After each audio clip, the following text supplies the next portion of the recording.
observe deux milieux particulièrement sensibles à ces émergences de phénomènes.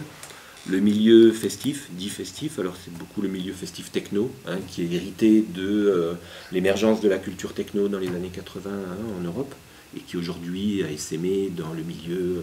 commercial, les discothèques, etc. Donc il y a un certain nombre de phénomènes qui ont à voir avec les usages, les pratiques, les produits circulants qui restent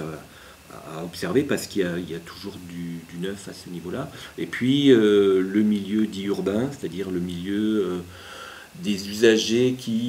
qu'on va croiser beaucoup dans les centres-villes, dans les grandes villes,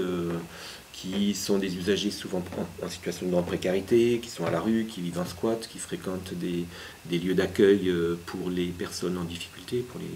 les personnes en précarité. Donc on a aussi ce regard sur ce public-là, parce que là aussi il y a des phénomènes émergents qui concernent l'accès à des produits, que ce soit des médicaments ou des produits licites, qui nécessitent effectivement un suivi en continu. Voilà. Et depuis peu, on observe d'autres espaces aussi, en particulier l'espace dit virtuel, on l'a appelé comme ça parce qu'en fait c'est l'espace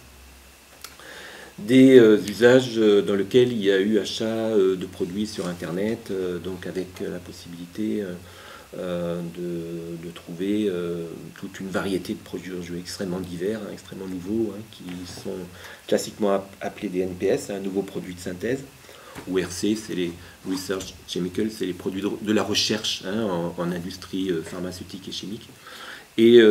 cet espace virtuel concerne des usagers qu'on connaît moins, qui sont plutôt des gens insérés, qui ont des grandes habitudes d'usage d'Internet et des forums d'usagers pour consommer des drogues dans un but expérimental ou récréatif. Voilà. Bon, on a aussi un regard un peu neuf sur l'espace rural, donc en dehors des villes, des espaces festifs, parce que on observe au travers des enquêtes un certain nombre d'effets de dissémination des consommations à partir de la dissémination du trafic, mais aussi des usagers eux-mêmes qui vont pour beaucoup se réinstallent comme d'autres personnes, c'est pas un phénomène propre aux usagers, mais qui se réinstallent dans les campagnes pour des raisons de choix de vie, soit parce qu'ils trouvent des logements moins chers, soit parce que la vie est plus agréable, ou parce qu'ils changent de région et qu'ils viennent s'installer dans le sud de la France, et qu'évidemment ils préfèrent être à la campagne que